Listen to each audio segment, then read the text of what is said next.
Hi, everybody. It's really good to be back here. Every time I come here, or every time I see you guys, I'm living in a different city. Um, Most recently, as you heard, Chattanooga. We moved there from Dallas because there's only so many summers where it can be 112 degrees every day before like something starts to happen in your brain. And I just was becoming a really, really nasty person. Like walk outside in the morning and open the front door and just be mad. Like I just walk out the door and instantly be mad because there was no time in like for 100 days where it would go below 95 degrees. It's too much. So we're in Chattanooga, and it's mountainous and beautiful, and you know I'm never cantankerous. I am sweet to everyone I meet. I never say anything short. It's great there. It's heaven. You should all move there. Don't tell Ron I said that. Let's pray. Lord, thank you for this day. Thank you for my friends here. Thank you for the chance to be here before them.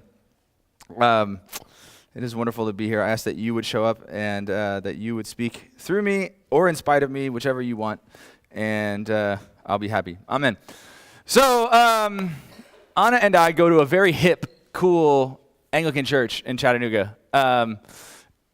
Everybody there is wearing skinny jeans and has long beards, and it really speaks to like all the worst parts of me. And before that, we were going to a very cool, ritzy Anglican church in Dallas, and at neither one of those places did we say the Nicene Creed like regularly. And so you can forget how amazing and shocking it is.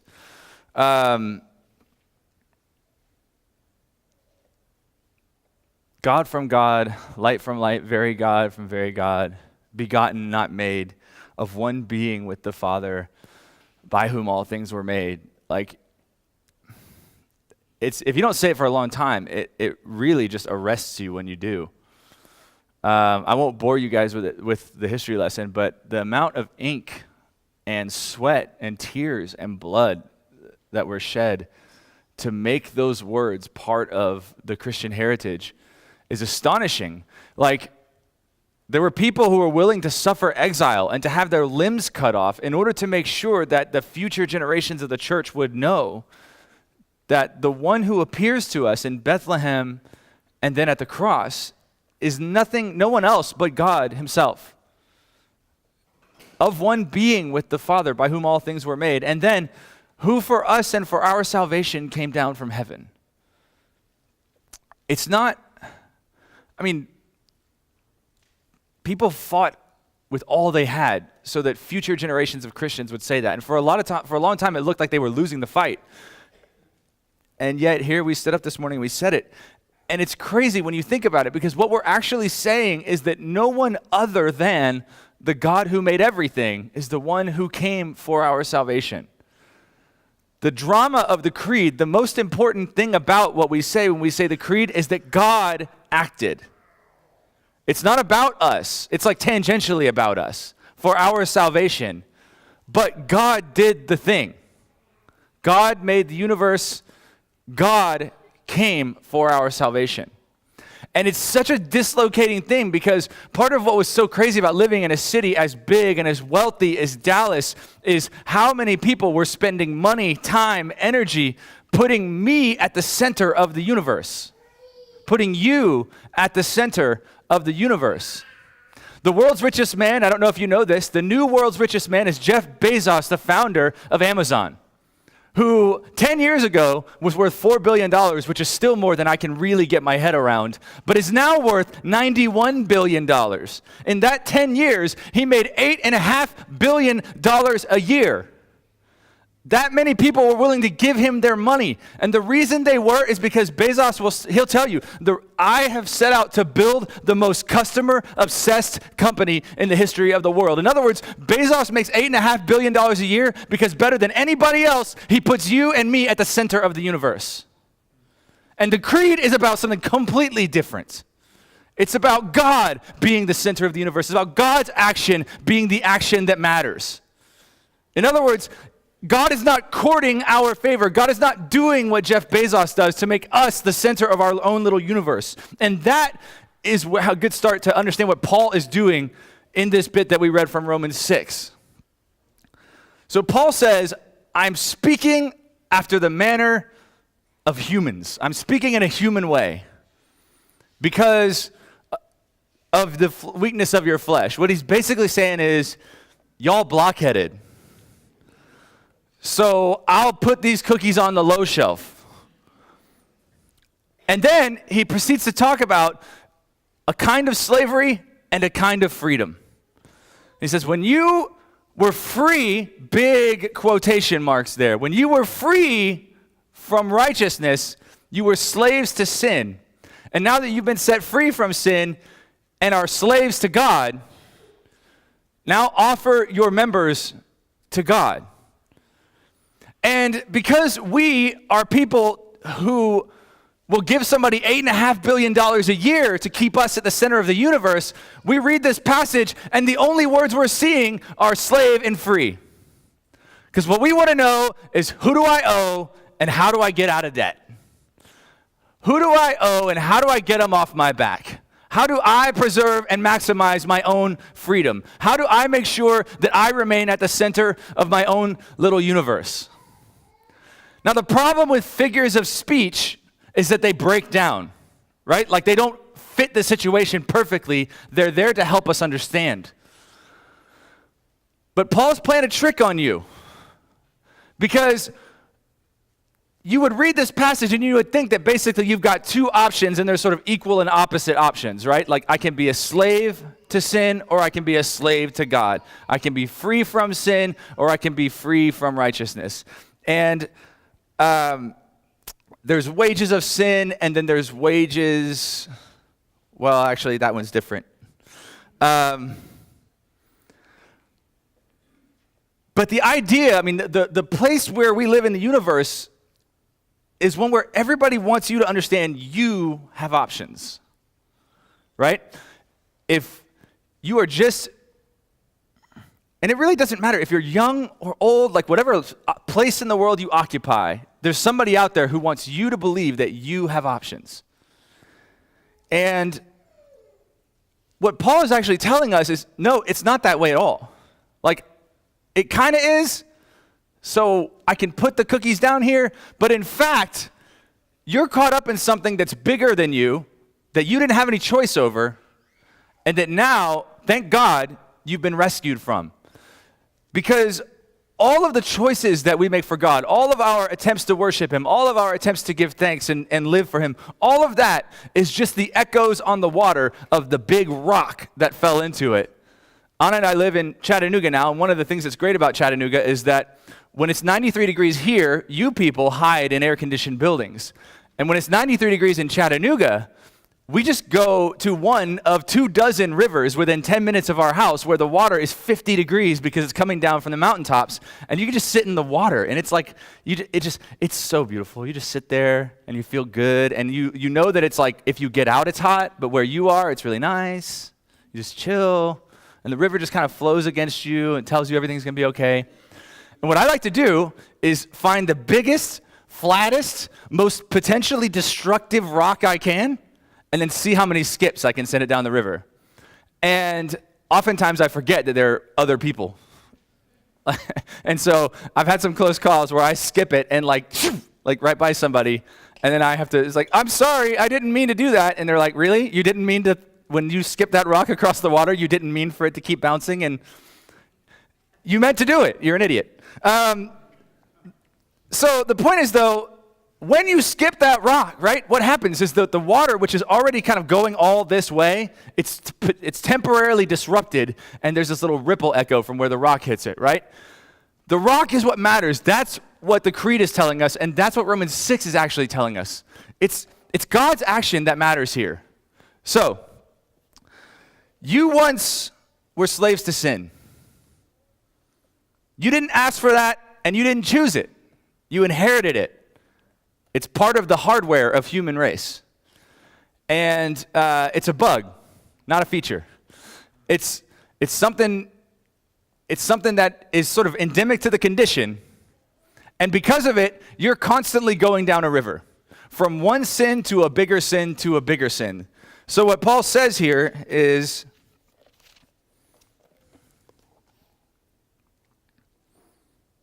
just as you presented your members as slaves of uncleanness and of lawlessness, leading to more lawlessness, right?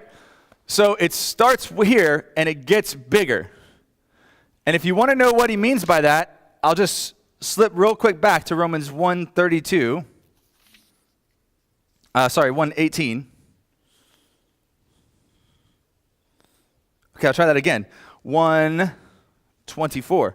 Therefore, God also gave them up to uncleanness to the lusts of their hearts, to dishonor their bodies among themselves. They exchanged the truth of God for a lie and worshiped and served the creature rather than the Creator, who is blessed forever. And for this reason, God gave them up to their passions. So God says, like, how about we hang out? And we say, no, thank you. And God says, fine, have it your way. And then what happens is you go from smaller sin to bigger sin to bigger sin to bigger sin to bigger sin, down and down and down the river. And you don't have the power to get yourself out of that situation. You can't pull out of that. There's no eject button that you have any control over. You're stuck there. You're floating. That river's too strong. From lawlessness to more lawlessness, from sin to bigger sin. And the good news of Romans, the good news of the gospel is that God wasn't content for you to be there forever. That God intervenes at some point, that a rock hits the water and disrupts things for just a moment, long enough to snatch you and my little beggar tail out of the water into something better. And the thing is, God didn't ask your permission to do that. Right? When we say the creed, we don't say, who for us and for our salvation set up a committee and asked us what we thought about him coming to save us. It's who for us and for our salvation came from heaven. He took the lead. He acted first. And this is what Paul says. He says, now that you have been set free from sin. In other words, you didn't ask for that, but it happened to you. And now that you've been set free, offer your members as servants of slaves of righteousness. And the thing is, what Paul is saying is the options, the slavery and the freedom are not the important thing. What you are a slave to, what you are free from, that's what matters. Because freedom from righteousness, again, big scare quotes around freedom. Freedom from righteousness is slavery to inhuman desires. It's slavery to fear. It's slavery to illness, to loneliness, to alienation. And eventually, it's slavery to death. That's what it means to be free from God. That's not any kind of freedom most of us are going to be interested in. But it's there for you if you want it. If you want to preserve your little sense of autonomy and do things your own way, it's available for you. But the end of that, what does Paul say? What did you reap from that? Except death. Because the wages of sin is death. Freedom from God will get you your own little spot in the world. But then you're playing on a scarcity economy and there's not enough life to go around. So it's bad for you. On the other hand, to be free from that, the good news is that there's a power so good. There's a power in the world so immensely strong. There's a power in the world that is full of so much love for you and for me that the most liberating thing that we could possibly do is to bind ourselves to it, come what may. That there is that to be free in the world sense is slavery, but to be a slave to God is freedom. Because it's not about the freedom or the slavery, it's what you're united to. To be enslaved to God is to be free to live in an entirely different way of life. Not of wages, not of scarcity, not of how much can I get out of you, but still give so little that there's enough left for me, but of gift. For God, for the wages of sin is death, but the gift of God is eternal life. In other words, freedom that Jeff Bezos will offer you, that freedom is a freedom of scarcity. There's never going to be enough for you and for him, so who do you think he's going to look out for? It's a scam. You're the center of the universe, as long as I get paid. The wages of sin is death. It's a scarcity economy. But the gift of God who acted first is eternal life. What does eternal mean? It means it doesn't end. It doesn't run out. It means there's more to go around. It means that if all you've got is 7 loaves and a handful of fish, you can feed town. It means that there's more. The disciples are operating on that same scarcity economy when they say to Jesus, where in the world are we going to find enough food for all these people? There's not a Chick-fil-A for miles. And Jesus says, well, look, what do we got? We got some bread ends and a couple of fish. That's good enough. Because to be a slave to this dude is to be free. To be hungry with this guy is to be filled. If all you've got is a little, then all you've got is enough. And that's good news no matter where you are. If you're coming around turn 4 of life and you feel like your best years are behind you, what Jesus is saying, what Paul is saying is, look, take the little offering you have and give it to him. And watch what he can do, because it isn't about you, it's about him. The actor here is God. If all you've got is a little, then all you have is enough. Your best days are never behind you. If you have 1 minute left on this planet, offer it to him and watch what happens.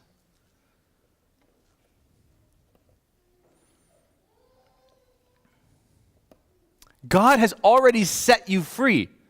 And that's what Paul is saying. It's a play on words. It's meant to trip you up. It's like to be a slave to God is to be a slave to the person who is so committed to your freedom that he was willing to be staked to a cross so that you wouldn't be. Right? That's the person you want to be a slave to. That guy's in your corner already. Right? Slavery to him is freedom. That's why that old Anglican collect says, "O God, to serve whom is perfect freedom." Right? It's not the size of the offering. It's not whether it's not slavery or freedom that matters. It's not what you have to give that matters. It's who you're giving it to. Because the person you're giving it to is uniquely capable of taking little things and making huge things out of them. So slavery here is better than freedom in the world created by Jeff Bezos. I don't hate Jeff Bezos, by the way. I mean, I'm picking on him a little bit, but it's not a problem. It's a problem with the system that is there, a system that puts me at the center of the universe. Like, you don't want to be the center of the universe because it's scarce. But if God's the center of the universe, it's infinite. And you've got everything you need. And I think where we really struggle is that we see God as an option among other options. Will I live for God or will I not? Will I put this $20 in my offering plate or will I save it for Chick-fil-A? No, that's not fair. They're closed on Sundays. Do I see God as an option?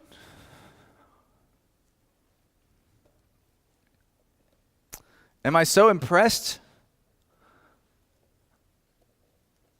by the universe that I'm the center of?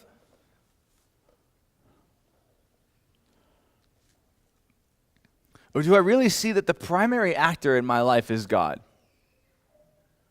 The primary mover in my life is God. The thing that matters is what God can do. And that's why you can come from anywhere and start with anything, and it's enough. The other side of that, of course, is that if 7 loaves is enough when it's all you have, but if you got 10,000 loaves, you got to give that too. The widow's mite is enough when it's all you've got. But following God, no mistake, will cost you everything. If you got 10,000 loaves, it's going to cost you all of them. And so if you're the person who's like thinking, I just don't have much to give the Lord, I don't have much time, I don't have much life, I don't have much whatever, I don't have money, I don't have charisma, I don't have influence, I don't have personality, whatever it is you don't think you have, then he's saying whatever you have is enough. But if you've got a lot and you're treating God as an option, he's not interested. Right? Preserve that freedom if you want. Give 7 loaves when you've got 10,000. Well, fine. Those 9,993, you'll preserve your little spot of ground. You'll preserve your freedom. But let me tell you what that's really called. Paul is telling you that's called slavery. Because that's scarce. And it's so hard to feel like you have, it's so hard to not feel like you have much when you seem to have so much. It's so hard to feel like it's scarce, right? Like when you're 20 years old and the whole world's in front of you and everything is being given to you and you're healthy and you've got money or whatever it is, everything looks good. Why would you bother? There's a rebuke for that person here. Preserve your freedom if you want, but the real word for that in the Bible is slavery. Because it's going to run out. You're not going to be healthy forever. You're not going to have money forever. Eventually you're going to die. You're going to die.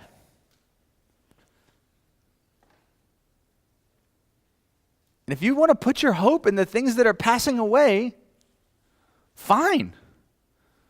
Good luck out there in the wilderness.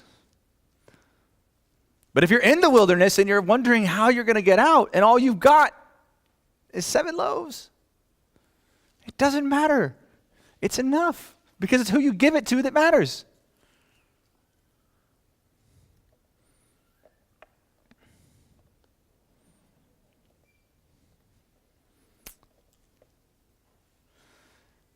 The key figure, the key thing that matters, the key one, the main actor is the Lord.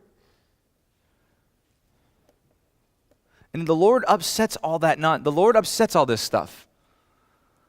The Lord shows that when you have everything, you still may have nothing. I guarantee you, no one is more petrified of being poor than Jeff Bezos, because once you've got it, it's real hard to let it go. Let me guarantee you, I know this to be true for a fact. The guy doesn't sleep. Why doesn't he sleep? Because he's always racing. The guy doesn't sleep because the hustle never ends. The guy doesn't sleep because even when you have $91 billion, somebody, or in his case, lots of somebodies, are spending every waking hour trying to figure out how to take it from you. You're never safe if that's where your confidence is. There's not enough power in the world. There's not enough money in the world to make you safe if that's where your confidence is. On the other hand, when you're down to your last dollar and dime, if your confidence is in the Lord, you're going to have enough. These people have been following me, Jesus says, for 3 days in the wilderness, and I have what? Compassion on them. Nobody who puts their trust in Jesus is going to go hungry. Nobody who puts their trust in Jesus is going to be left in the cold. I have compassion on them. Somebody give me a ham sandwich so I can feed all 4,000 of them. I have compassion on them. If you feel like you've got nothing to offer, offer nothing. Offer everything you don't have. I saw a bumper sticker yesterday that said, I started with nothing. I still have most of it left. Offer most of nothing. Offer what you have. It's not about you. It's about the God who can take everything, take what you give and turn it into something.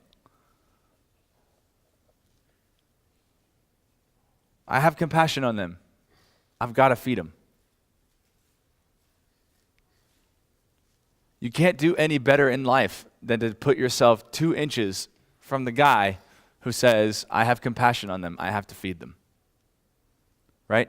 He feels like that's his job. That's where you want to hitch your wagon.